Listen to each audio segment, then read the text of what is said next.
j'ai eu cette petite idée hier et je vous ai demandé à travers l'onglet communauté de cette chaîne ASMR de me citer un mot. Et le défi du soir sera de créer une histoire en se basant uniquement sur les mots que vous avez cités. Ce sera de la totale improvisation et j'espère que cette petite histoire vous relaxera.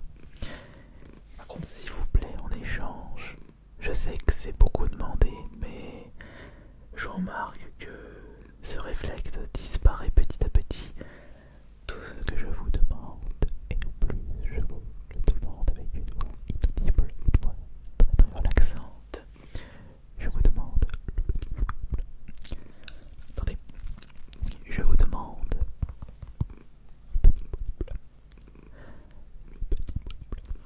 je vais essayer d'éviter de le dire en normal. Tout ce que je vous demande, c'est le petit pouce bleu. Et juste le pouce bleu tout de suite. Maintenant, je peux vous le dire en mode audible. Ou je peux vous le dire en mode simple. Petit pouce bleu, petit pouce bleu, petit pouce bleu, petit pouce bleu. Alors, vous avez été beaucoup à vous prêter au jeu. Et n'oubliez pas que si vous désirez un deuxième épisode de Histoire improvisée ASMR, vous n'avez juste qu'à me citer dans les commentaires un mot, le mot de votre choix. Alors sur ce, c'est parti. C'est l'histoire d'un poulet qui s'appelle Piou Piou. Il avait une vie très très riche et remplie de rebondissements Piou Piou. Ce jour-là, il était parti à l'Institut Pasteur pour se renseigner un petit peu sur une potentielle maladie qui sévit dans le monde des poulets. Une maladie qui est apparue dans un élevage possédant beaucoup de moissonneuses pâteuses. Extrêmement bizarre, vous allez me dire, mais pas pour Piou Piou le poulet. Le petit problème, c'est que Piou Piou n'avait pas d'indication, mais il fallait absolument prouver à l'Institut Pasteur que la maladie avait sévi dans son élevage. C'est pour cela que les scientifiques de l'Institut lui ont demandé d'apporter quelque chose de personnel afin qu'il puisse vérifier la contamination dans l'élevage. C'est alors que Piou Piou a apporté les chaussettes du propriétaire, mais également une baguette, de la nourriture ainsi qu'un objet couramment porté par le propriétaire de l'élevage. Évidemment, pour l'Institut, c'était un objet à la fois. Faire deux objets à la suite, c'était beaucoup trop vaste, c'était beaucoup trop rapide. Faut prendre son temps. Alors, l'Institut lui a demandé de patienter un petit peu le temps qu'il puisse faire justement ses expériences avec les chaussettes et les baguettes du propriétaire. En attendant, Piou Piou a pu apercevoir un champ de coquelicots, un joli champ de coquelicots, et des coquelicots extrêmement beaux, rouges pétants. Piou Piou en a profité pour commander un petit clafoutis via Uber et en même temps poster un petit commentaire sur le restaurant qui lui a préparé ce magnifique clafoutis. En mode relax, max, Piou Piou s'endort près de ce champ de coquelicots. Mais c'est vrai qu'un clafoutis, ça ne suffit pas pour remplir un estomac. C'est alors qu'il a décidé de commander sur Uber un petit sandwich. Mais malheureusement, il a fait prout, Piou Piou, parce que il s'est rendu compte que le temps s'est gâté en peu de temps. Une forte pluie, une pluie qui a malheureusement abîmé ce magnifique champ de coquelicots.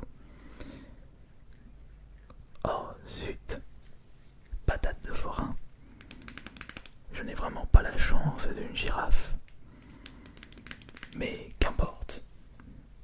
Piu Piu était en train de se souvenir d'une stratégie qu'il avait mis en place pour se protéger d'une forte pluie. C'était se cacher dans une tractopelle. Malheureusement, il n'en a pas vu à l'horizon. Le voilà tout trempé, notre petit Piu Piu.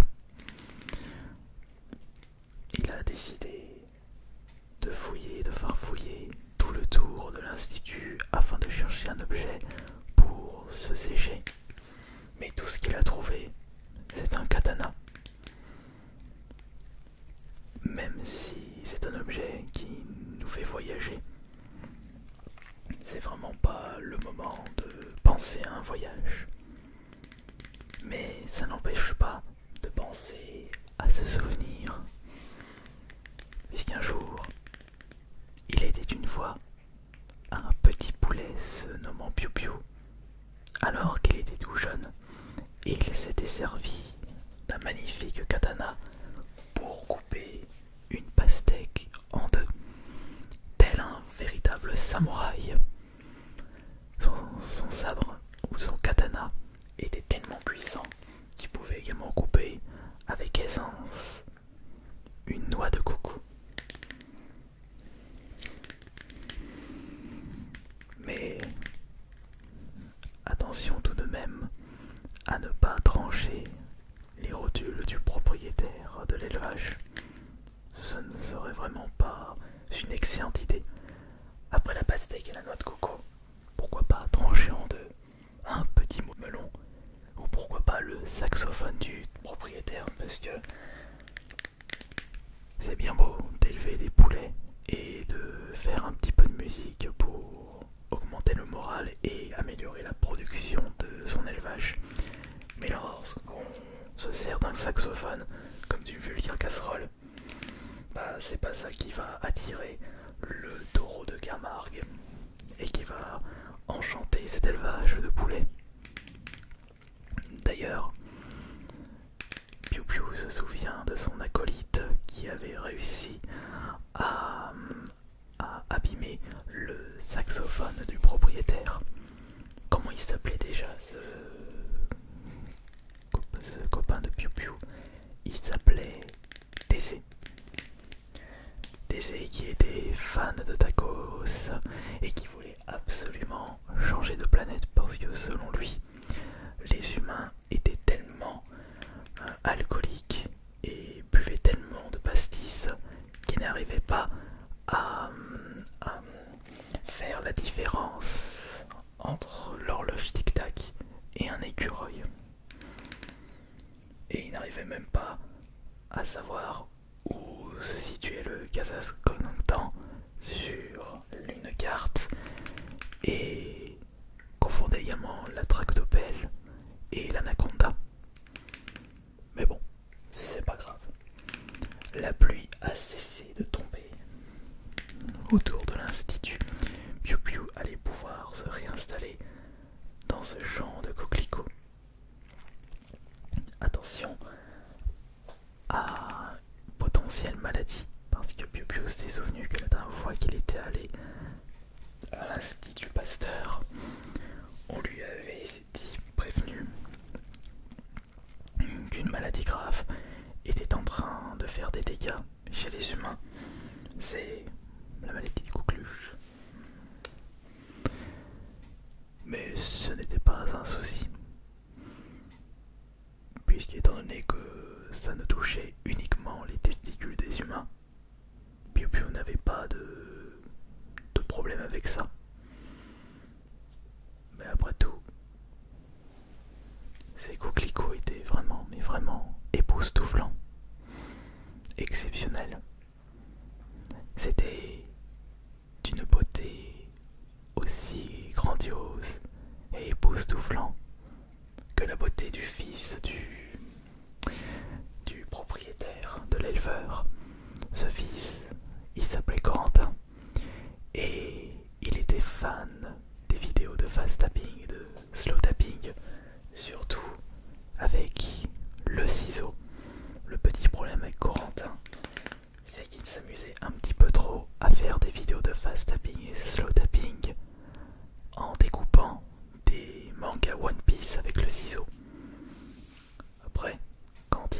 ça, Piu Piu le poulet, il s'était dit bah pourquoi il se couperait pas la bite. Mais c'était pas un problème puisque Corentin avait récemment déménagé en Corée du Sud. Lui qui était fan des consoles et des manettes de jeux vidéo, ce n'était plus un poison pour les mangas One Piece. Et s'il avait envie, Corentin, il pouvait se nourrir d'abricots. On se demande d'ailleurs, qu'est-ce qu'il devient Corentin? Est-ce qu'actuellement, il est content d'être en Corée du Sud ou est-ce qu'il n'est pas dans une phase de mélancolie à cause du mal du voyage? Bah, avant de partir en Corée du Sud, Corentin avait décidé d'acheter un rideau de douche à l'effigie de l'élevage de son père, tout en embarquant une bonne boîte de biscuits du terroir.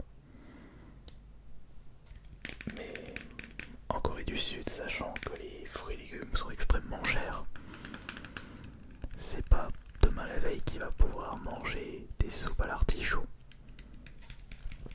Mais pour se compenser, il pourra toujours importer du cacolac, même si en termes de valeur nutritionnelle, ce n'est pas vraiment ça. Mais trêve d'histoire, revenons à notre petit ami poulet Piu Piu, qui comme d'habitude est installé près du champ de coquelicots. Il se demande d'ailleurs si des dromadaires peuvent apparaître ici. Mais non, voyons, ne soyons pas dubitatifs, ça ne peut pas arriver par rapport à la saison, à la température. Alors évitons de penser à ces bêtises-là et concentrons-nous sur les pétales de coquelicot. Les pétales de coquelicot.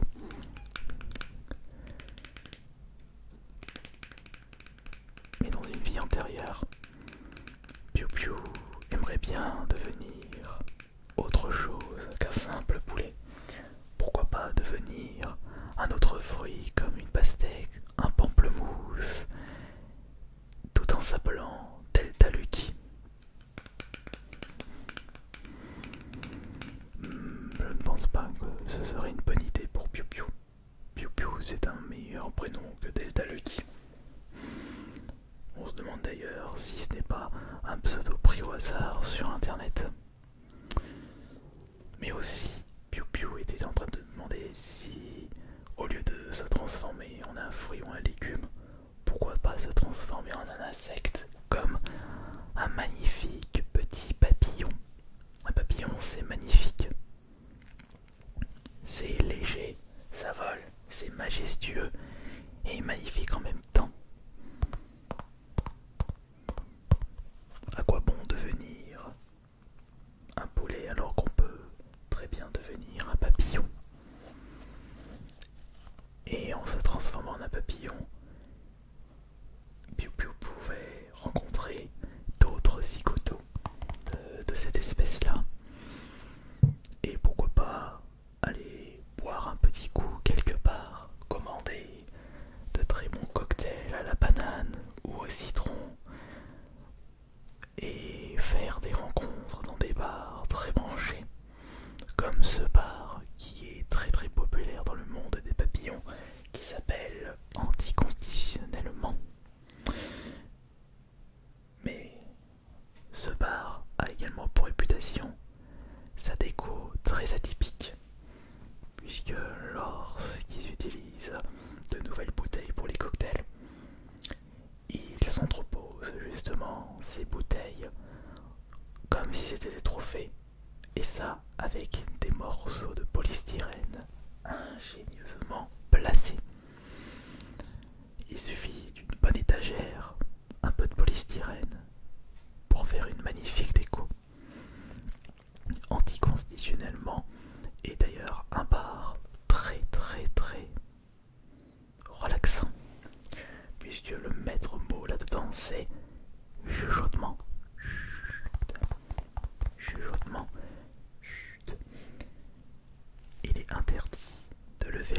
ce bar, ce n'était pas au goût de certains clients comme Mitroglou, qui lui avait vraiment l'habitude de lever tout le temps sa voix pour un oui ou pour un non. Et à chaque fois, il veut toujours que son cocktail soit rempli de mousse. C'est pour cela que le patron de Anticonstitutionnellement doit toujours céder à ses petits caprices. Au début c'était compliqué, mais avec de l'entraînement, c'est devenu plus facile de succomber à ses caprices. Mais Anticonstitutionnellement avait un autre bar concurrent qui s'appelait Anti-Gouvernementalisation. Des prénoms assez compliqués mais qui portaient de l'attention chez les papillons. Et ça se rappelle une petite histoire où le bar Anticonstitutionnellement a décidé d'envoyer un maximum d'emails avec des pièces jointes pour tenter de faire peur à Anti-Gouvernementalisation.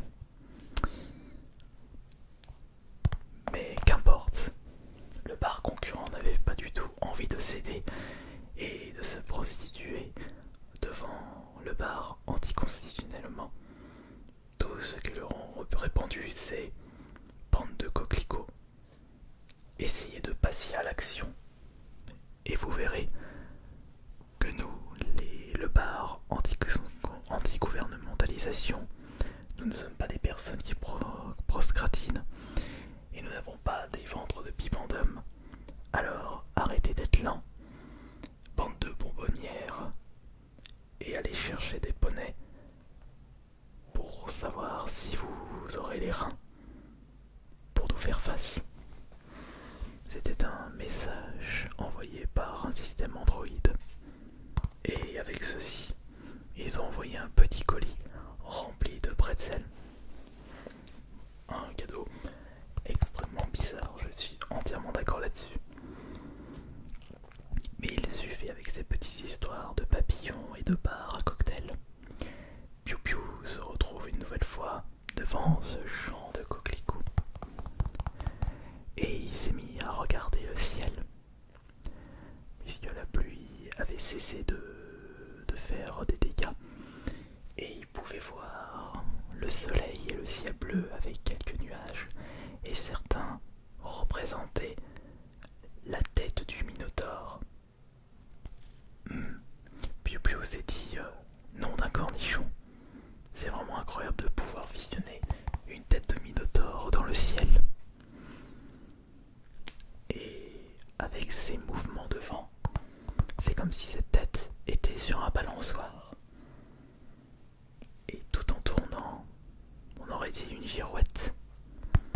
Mais qu'importe, il était temps pour Piu Piu de s'endormir légèrement avec ce soleil qui lui réchauffait le corps. Il s'est mis à s'endormir chaleureusement. Et pour réussir à mieux s'endormir, mieux se reposer, Piu Piu se souvient de ce petit détail. Essayer de s'enfermer dans une bulle et de penser à une autre histoire, comme par exemple une histoire de One Piece avec toutes ces aventures féeriques sur les différentes îles, voyage dans la mer. C'est pour ça qu'il n'appréciait pas trop le fils de l'élevage, Corentin. Il avait mieux fait de partir au Corée du Sud, celui-là. Mais il n'a pas pu s'endormir tranquillement parce qu'une personne s'occupait de l'agriculture du champ d'à côté du champ de coquelicots. Nom d'un saucisson. C'est tout simplement indiscutable de voir des personnes travaillant et perturbant mon repos. Mais après tout, c'est pas grave. Ceci n'était qu'une petite histoire. Une petite histoire complètement inventée, uniquement dans le but de vous relaxer. J'espère en tout cas que cela aura été efficace